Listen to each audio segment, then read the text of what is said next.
इस दुनिया में असंभव कुछ भी नहीं। इस दुनिया में असंभव कुछ भी नहीं। हम वो सब कर सकते हैं जो हम सोच सकते हैं, और हम वो सब सोच सकते हैं जो आज तक नहीं सोचा है। यदि आप डिमोटिवेट हो रहे हैं तो आपके पास समय है। आप उस समयों में 10 घंटे 12 घंटे पढ़िए। आप बिल्कुल सोच सकते हैं मेरे भाई, सोच सकते हैं। चलिए हम लोग सेशन को आगे बढ़ाते हैं। क्वेश्चन नंबर हम लोग चलते हैं, कितना से चलेंगे मेरे भाई? 71 से आज चलेंगे। 70 क्वेश्चन आपका क्या हो चुका है? कंप्लीट हो चुका है। आज हम लोग कितने क्वेश्चन से बात करेंगे? 71 से बात करेंगे। यदि आप सारा पीडीएफ लेना चाहते हैं तो आप मेरे टेलीग्राम से जुड़ जाइए, वहाँ पे सारा पीडीएफ आपको दे देंगे। चलिए क्वेश्चन नंबर 71 कहता है निम्नलिखित द्विघात समीकरण दिया गया है। कहता है इसका विवेचक या विविक्त कर क्या होगा? देखिए मेरे भाई, विवेचक का फॉर्मूला होता है d बराबर b² माइनस 4ac। अब ए बी सी किनको पहचानने नहीं आता है कि यह a का मान है ना, और ये b का मान है। तो b का मान कितना है? -4 का स्क्वायर माइनस 4 गुना ए कितना है? 2 गुना सी कितना है? 3। तो -4 का स्क्वायर हो जाएगा 16 माइनस 4 दूनी 8, 8 तिया 24। तो 16 में से 24 जाएगा, कितना हो जाएगा? -8। ऑप्शन नंबर सी हो जाएगा। समझे? याद कीजिए विवेचक का ये फॉर्मूला आप याद कीजिए तो d बराबर b² माइनस 4ac। बोलिए मेरे साथ, d बराबर b² माइनस 4ac। d बराबर b² माइनस 4ac। अगला है निम्न में कौन सा परिमेय है? परिमेय मतलब p/q के रूप में है। चलिए ध्यान से देखते हैं। पहला ऑप्शन जो है ये पाई है। पाई तो अपरिमेय है। √7 यह भी क्या है? अपरिमेय है। जबकि 16 का वर्गमूल 4 और 25 का वर्गमूल 5, ये तो p/q के रूप में आ गया, इसीलिए ऑप्शन नंबर सी करेक्ट होगा। क्वेश्चन नंबर चलते हैं 73 पर। 73 पूछा है यदि किसी द्विघात बहुपद है और बहुपद का नाम क्या है मेरे भाई? x² minus 2x plus 5। ये x² से जो पहले 1 है वो a का मान कितना है? 1। b का मान कितना है? -2। c का मान कितना है? 5। हमसे क्या पूछा है मेरे भाई? Alpha plus beta. मेरे भाई आपको पता है अल्फा प्लस बीटा का फॉर्मूला क्या है? अल्फा प्लस बीटा का फॉर्मूला है -b/a। देखिए यदि आप इस चैनल पर आए हैं तो देखिए मैथ का ऑल फार्मूला डला हुआ है। आप जाइए, वहाँ पर पड़ा हुआ है, वहाँ से आप विजिट कीजिए और देख लीजिए। माइनस बी का मान है कितना? तो वो है -2/a। ए का मान कितना है? 1। तो minus minus 2/1। Option number B. Question number 74 कहता है यदि एपी का प्रथम पद ए लेंगे, सार्वंतर डी लेंगे तो एनवां पद क्या होगा? तो एनवां पद का सूत्र होता है a plus n-1 into D. a plus n-1 into D. Option number क्या हो जाएगा मेरे भाई? बी हो जाएगा। देखिए ये सब तो आसान प्रश्न होते हैं कि दो समरूप त्रिभुज की भुजा 4:9 के अनुपात में है तो क्षेत्रफल कितना होगा। तो मेरे भाई इसका स्क्वायर कर दीजिए। 4 का स्क्वायर क्या हो जाएगा 16, 9 का स्क्वायर क्या होगा 81 हो जाएगा। 75 का सी। 76 कहता है यदि किसी वृत्त, चलो मेरे भाई क्या बना लेते हैं वृत्त के बाह्य बिंदु, अब इसके बाहर क्या लगा देंगे एक बिंदु। अब इससे कितनी स्पर्श रेखा खींचेंगे 2 स्पर्श रेखा खींचेंगे। अब जानते हैं कि दोनों स्पर्श रेखा की लंबाई क्या होगी समान होगी। जितनी ये लंबाई होगी उतनी ये लंबाई होगी। और कह रहा है पी ए की लंबाई 8 है तो इसकी लंबाई भी कितनी होगी मेरे भाई 8 सेंटीमीटर। अगला है कि 1 + tan स्क्वायर थीटा क्या होता है। बहुत आसान है, आप इस चीज़ को याद रखिए सब याद हो जाएगा। चलिए याद करवाते हैं, है ना। क्या याद रखना है मेरे भाई sec square theta minus tan square theta बराबर 1। ठीक है, अब यहाँ से सेक स्क्वायर थीटा बराबर क्या हो जाएगा 1 + tan स्क्वायर थीटा। उसके बाद tan स्क्वायर थीटा बराबर पूछे तो कहिए सेक स्क्वायर थीटा माइनस 1 ना, ध्यान रखिएगा। चले क्वेश्चन नंबर चलिए मेरे भाई 78 कहता है एक सिक्का को उछालिएगा। देखिए भाई एक सिक्का उछालिएगा ना या तो हेड आएगा या टेल आएगा, है कि नहीं। एक सिक्का उछालिएगा या तो हेड आएगा या टेल। कहता है चित, चित मने यही हेड को ही चित कहते हैं।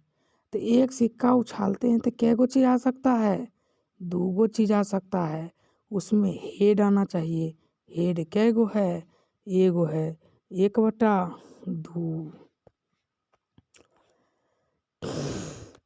कहता है 2, 5, 7, 3, 3 का बहुलक क्या होगा। बहुलक वह होता है जो बहुते बार लौकता है। जैसे 3, 3 इसमें ज़्यादा बार लौक रहा है इसीलिए बहुलक क्या होगा 3 होगा। अगला है बिंदु इतना और इतना के बीच की दूरी क्या होगी। तो बीच की दूरी कैसे निकालते हैं मेरे भैया, कैसे निकालते हैं -5 लिख दिए, फिर माइनस लिखते हैं। अब उसके बाद ये वाली बिंदु लिखते हैं कितना है -1 का होल स्क्वायर प्लस लास्ट की बिंदु कौन है 7, फर्स्ट वाला क्या है 3, 7 में से 3। अब सॉल्व कर दीजिए, बताइए ये क्या है -5 है, ये माइनस माइनस क्या है +1। तो सॉल्व करेंगे तो कितना हो जाएगा -4 का स्क्वायर, है कि नहीं। 7 में से 3 गया तो 4 का स्क्वायर, तो 4 का स्क्वायर 16, ये भी 4 का स्क्वायर 16, तो 16 16 16 32 या 16 × 2। और 16 का वर्गमूल क्या होता है मेरे भाई 4 होता है। एगो ये तो 2 बचिए जाएगा ना इसलिए 4√2। चलिए क्वेश्चन नंबर 81 कहता है द्विघात समीकरण है x² + 2x - 3 = 0 के मूलों का योग। मूल होता है एक अल्फा, एक होता है बीटा, योग माने प्लस, और इसका सूत्र होता है -b/a। अल्फा प्लस बीटा बराबर -b/a। अब इस माइनस को माइनस दीजिए, b क्या होता है तो मैं आपको बार बार बताता हूँ, यह a का मान है, ये बी का मान है और ये सी का मान है। तो हमसे यहाँ बी पूछा है तो बी कितना है, 2 है। ए पूछा है तो ए कितना है, 1 है। तो -2 हो जाएगा। कहता है अगला, यदि बहुपद, देखिए बहुत बार पूछा जाता है इसलिए आप इसे छोड़िए नहीं, फिक्स है। यदि बहुपद p of x x square plus 7x plus 10 के शून्यक अल्फा बीटा हो तो अल्फा इंटू बीटा का मान क्या होगा। अल्फा इंटू बीटा का जो मान होगा वो हो जाएगा c बटा a हो जाएगा, c बटा a। c का मान कितना है, 10। ए का मान कितना है, 1, यानी 10/1। चलिए अगला है, कहता है कि जो चर राशि होती है उसको आरोही मतलब बढ़ते क्रम में सजाते हैं, है ना, ऐसे, या घटते क्रम में सजाते हैं, ऐसा रखने वाला करके बीच में जो चर वाला मान आता है वो क्या कहलाता है। याद रखिए, जब भी चरों को आरोही या अवरोही क्रम में सजाते हैं तो क्यों सजाते हैं, ताकि हमें क्या मिल जाए, माध्यिका मिल जाए, मध्य माध्यिका। अगला प्रश्न है, √5 एक कौन सी संख्या है। तो √5 एक कैसी संख्या है, बता सकते हैं कैसी संख्या है, अप्रिमेय संख्या है। कहता है बिंदु एक 4 है एक 5 है, इसकी दूरी बताइए, वो भी मूल बिंदु से। तो मूल बिंदु से दूरी होती है √अंडर बिंदु का स्क्वायर। एक बिंदु 4 है, एक बिंदु 5 है, तो 4 का स्क्वायर 16, 5 का स्क्वायर 25, 16 में 25 जोड़ेंगे, √अंडर कितना हो जाएगा मेरे भाई, 41। चलिए क्वेश्चन नंबर चलते हैं 86 पर। कहता है कि बाह्य बिंदु से वृत्त, देखिए क्वेश्चन ध्यान से सुनिए, कहता है वृत्त से बाह्य बिंदु, तो बाह्य बिंदु दे दिए। अब कहता है इस बिंदु से खींची गई स्पर्श रेखा बताइए।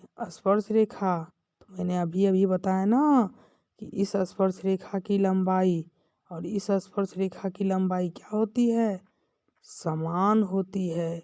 क्या होती है, समान होती है। एक शंकु की ऊंचाई 24 सेंटीमीटर और आधार की त्रिज्या 6 सेंटीमीटर है, तो शंकु का आयतन क्या होगा। तो शंकु का आयतन 1/3 पाई r स्क्वायर h, यही तो होता है। अब 1/3 को 1/3 रहने दीजिए, पाई का पाई रहने दीजिए, क्योंकि आंसर पाई में है। r का स्क्वायर, r 6 है तो 6 का स्क्वायर दे दीजिए 36, h माने ऊंचाई और ऊंचाई दिया है 24। कटम कुटी कीजिए, 3 से 24 12 बार में, अब 12 को इससे गुना कीजिएगा तो 2 छक 12। ऑप्शन तो मिल नहीं रहा है मेरे भाई, देखिए करके क्या आता है। 12 छक 72 के 2 बाकी 7, 12 तिया 36, 7 43 पाई, हाँ 432 पाई आना चाहिए। ऐसा कोई ऑप्शन है ये नहीं है, ऑप्शन मिस्टेक है।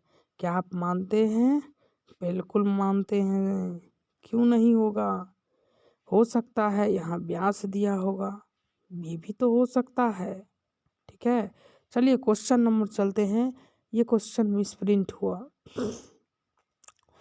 निश्चित घटना की प्रायिकता क्या होती है।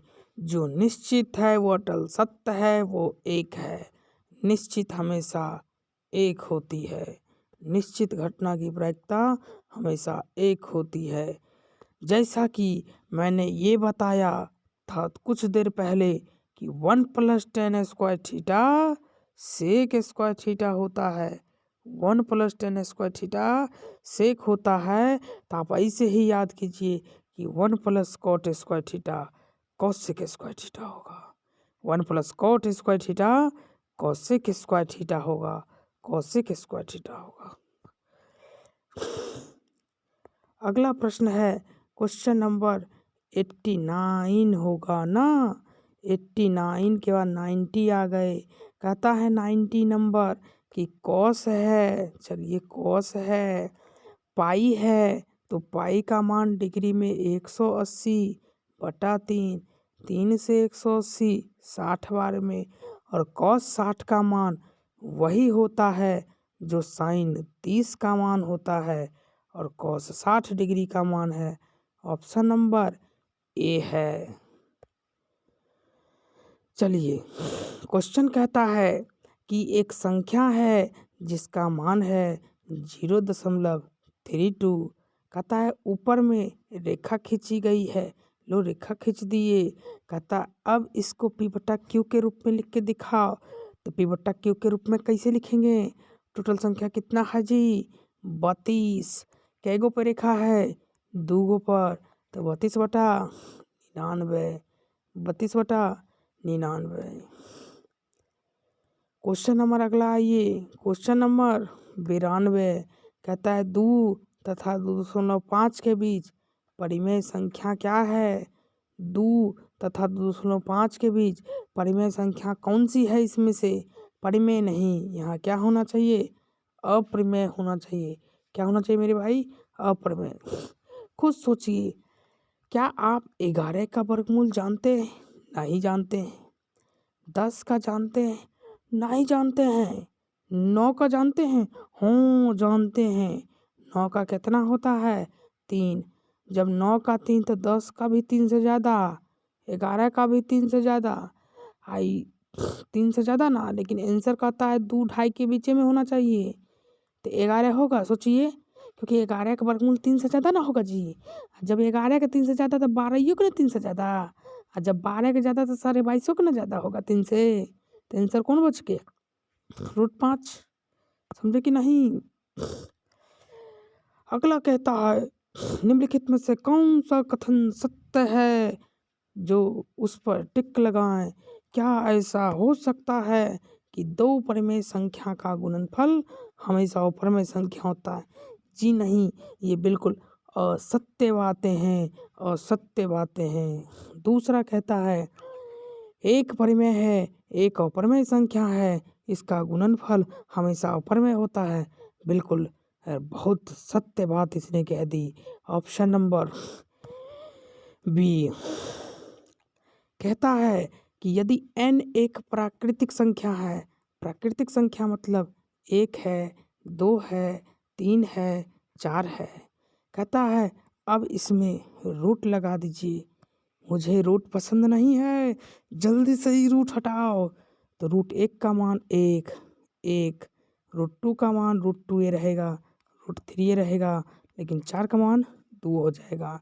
तो खुद देखिए, कहता है हमेशा प्राकृत, नहीं जी, प्राकृत तो हो ही रहा है, उसके साथ रूटो आ रहा है। हमेशा ऊपर में, नहीं जी, ये ऊपर में है, लेकिन ये कहाँ है ऊपर में? हमेशा पर में, ये भी नहीं। तो कभी प्राकृत कभी अपर में।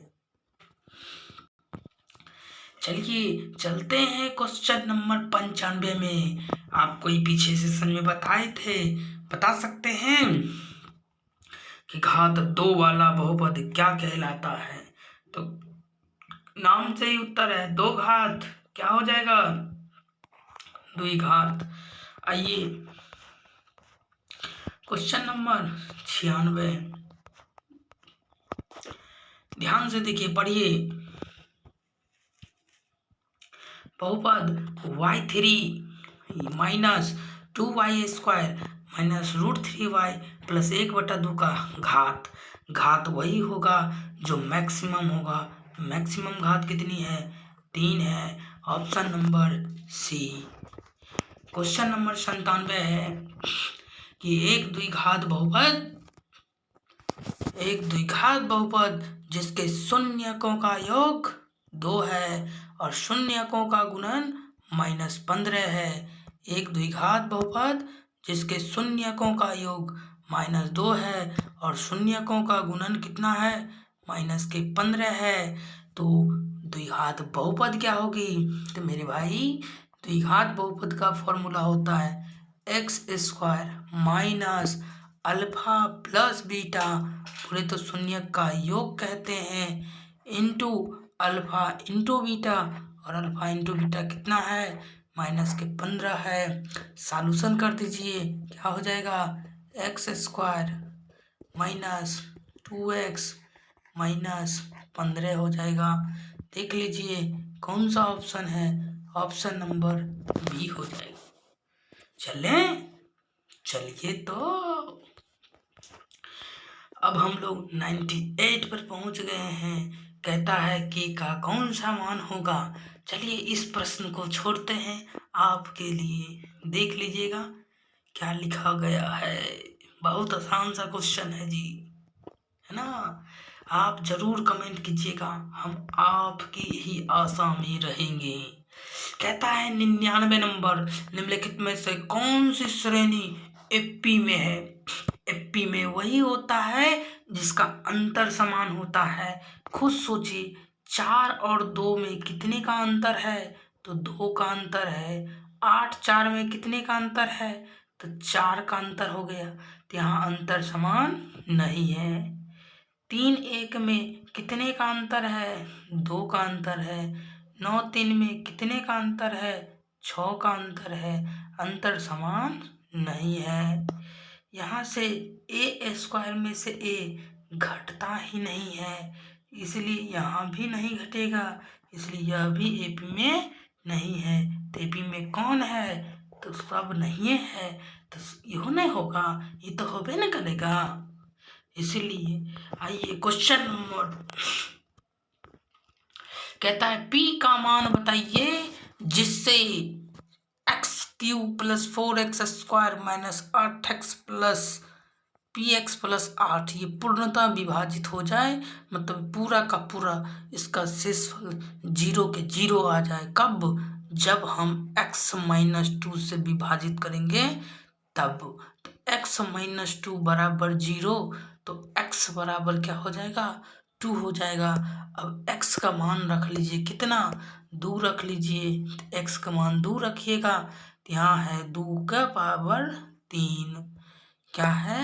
2 के पावर 3 है, प्लस 4 गुने 2 का स्क्वायर माइनस p गुना 2 प्लस 8 बराबर 0। 2 का क्यूब कितना होता है? 8 प्लस 2 का स्क्वायर 4, 4 दूनी 8 माइनस 2p प्लस 8 बराबर 0। 8 8 8 कितना हो जाएगा? 24 माइनस 2p बराबर 0। अब यहाँ से माइनस 2p है तो प्लस 2p, 24 बराबर 2p, है ना? तो p से 2 से 24 काट देंगे, 2 से 24 काट देंगे। कहाँ गया भाई? कट जा। 2 से 24 कितनी बार में? 12। अब यहाँ पर 12 तो कोई ऑप्शन ही नहीं दे रहा है, तो एक ऑप्शन जरूर होना चाहिए यहाँ पर। कितने का? 12 का, तभी तो सही होगा ना, क्योंकि अपना कैलकुलेशन 2 का क्यूब 8, 2 का स्क्वायर 4 चौक 16। सॉरी मेरे भाई, फिर से देखिए गलती कहाँ पर मैंने कर दी। गलती मैंने यहाँ पर कर दी मेरे भाई। क्या मैंने कर दी? 2 का स्क्वायर होगा 4, और 4 को 4 से करेंगे तो कितना हो जाएगा? 16 हो जाएगा। अब 8 8 16 16 32 हो गया। चलिए ऑप्शन नंबर डी हो जाएगा। कितना हो जाएगा? डी हो जाएगा 16। ठीक है, आप कैलकुलेशन करके देख लीजिएगा। तो आज का सेशन यहीं पर हम लोग करते हैं समाप्त। मिलते हैं कल के क्लासेज में सुबह के 6 बजे रेगुलर।